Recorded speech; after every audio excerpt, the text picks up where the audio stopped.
आफ्नो भिडियोमा add brake लगाउनको लागि सबैभन्दा पहिला आफ्नो च्यानलमा जानु होला। आफ्नो च्यानलमा गइसकेपछि माथि आफ्नो लोगोमा क्लिक गरिदिनु होला। लोगोमा क्लिक गरिसकेपछि यहाँ युट्युब स्टुडियो भन्ने अप्सन आउँछ, यहाँ चाहिँ ओके गरिदिनु होला।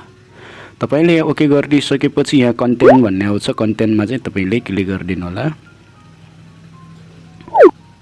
तपाईले कन्टेन्टमा क्लिक गरिसकेपछि यहाँ तपाईको भिडियोहरु सबै यहाँ आउँछ। तपाईले लाइभ गर्नुभएका भिडियोहरु, तपाईले पोस्ट गर्नुभएका कुराहरु, अपलोड गर्नुभएका कुराहरु सबै यहाँ आउँछ। त्यसमा चाहिँ तपाईले 8 मिनेट भन्दा माथिका भिडियोहरुमा चाहिँ तपाईले आफ्नो हिसाबले एड ब्रेक लगाउन सक्नुहुन्छ। जस्तै मैले तपाईलाई उदाहरणको लागि यहाँ यो भिडियोमा मैले 11 मिनेटको भिडियो छ, यसमा चाहिँ मैले यो डलरको चिन्ह भएको ठाउँमा यतापट्टि त्यो यस भनेको डलर कुसमा चाहिँ मैले क्लिक गर्दै क्लिक गरिसकेपछि तपाईको यस्तो आउँछ। यस्तो आइसके तपाईले तल देख्नुहुन्छ म्यानेज मिड एड्स भन्छ हैन, यसमा चाहिँ तपाईले क्लिक गरिदिनु भयो भने यस्तो देखाउँछ। यहाँ चाहिँ मैले अलरेडी 2 3 4 5 8 9 10 वटा एड लगाइराखेको छु हैन, विज्ञापन लगाएको छु। योलाई चाहिँ अलिकति कस्टमाइज गरेर मैले बीचमा पनि अर्को एड्स थपिदिन्छु, अर्को विज्ञापन थपेर राखिदिन्छु। त्यसको लागि तपाई माथि एड ब्रेक भन्नेमा ओके गरिदिनु होला। एड ब्रेकमा ओके गरिसकेपछि तपाईले देख्न सक्नुहुन्छ यस्तो भयो हैन। अब यो भयो, यसलाई माथि तपाईले सेभ गरिदिनु होला। सेभ गरिदिनु भयो, त्यसपछि अब तपाई ब्याक जानुस्। म अर्को भिडियोमा पनि देखाइदिन्छु तपाईहरुलाई हैन। 8 मिनेटको यो भिडियोमा मैले जस्तो तपाईहरुको यो भिडियो छ मैले हैन पहिला बनाएको थिए। यस भिडियोमा मैले यो डलरको यसमा यो डलरको उसमा साइनमा मैले ओके गर्दे, मोनेटाइजेसनमा ओके गर्दे।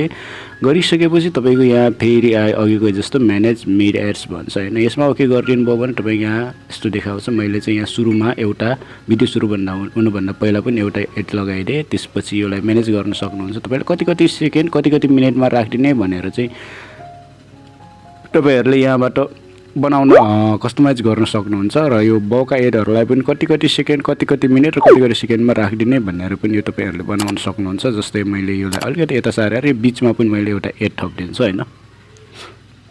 एडभर्टाइज चाहिँ तपाईले यसरी आफ्नो हिसाबले लगाउन सक्नुहुन्छ है। जस्तै यो बीचमा मैले यो एउटा लथी जस्तो छ नि, यसलाई बीचमा ल्याएर मैले फेरि यहाँ पनि थप्दै एउटा हैन। यहाँ थपिसकेपछि एड ब्रेकमा ओके गरेर यहाँ आइसक्यो, तपाई माथि सक्नुहुन्छ एड भनेर आयो हैन। यसो गरिसकेपछि कन्टिन्युमा ओके गर्नु, त्यसपछि सेभमा ओके गरिदिनु होला। सेभमा ओके गरिदिनु भयो अब हैन।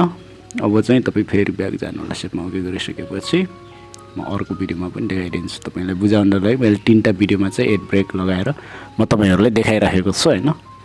अब यसबाट म ब्याक जान्छु। ब्याक गइसकेपछि फेरि म तपाईहरुलाई अर्को भिडियोमा पनि म देखाउन गइराखेको छु है।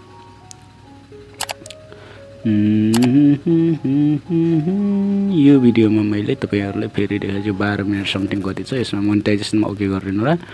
त्यहाँ ओके गरिसकेपछि अघि गए जस्तो तपाईको तल यहाँ भनेको छ म्यानेज मिड एड्स भनेको छ, यसमा चाहिँ ओके गरिदिनु होला। त्यसपछि माथि एड ब्रेक भनेर यो सुरुमा मैले एउटा राखिदिए एडभर्टाइज हैन, यसमा चाहिँ एड ब्रेकमा ओके गरेँ। त्यसपछि बीचकाहरुलाई मिलाउन सक्नु, एउटा लास्टमा छ नि एउटा, त्यसमा पनि तपाईहरुले एउटा राख्न सक्नुहुन्छ हैन।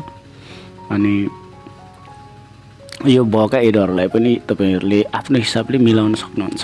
कति मिनेटमा र कति सेकेन्डमा राख्ने भनेर तपाईहरुले यहाँबाट सजिलैसँग मिलाउन सक्नुहुन्छ। मैले चाहिँ यहाँ एउटा यस्तो अलिकति यता सारेँ, त्यसपछि म उता लास्टमा चाहिँ एउटा एड राखिदिने छु हैन। त्यसपछि यसलाई अलिकति यता सार्दै अब पालो आयो, उता लास्टमा पनि खाली छ, लास्टमा पनि मैले एउटा एड ब्रेक राखिदिन्छु हैन। माथि एड ब्रेकमा ओके गर्नु सिम्पली। त्यसपछि यो भयो तपाईको 1 2 3 4 5 6 7 8 9 10 एउटा अब 10 वटा हामीले विज्ञापन लगायौं। त्यसपछि माथि कन्टिन्युमा ओके गरिदिनु होला।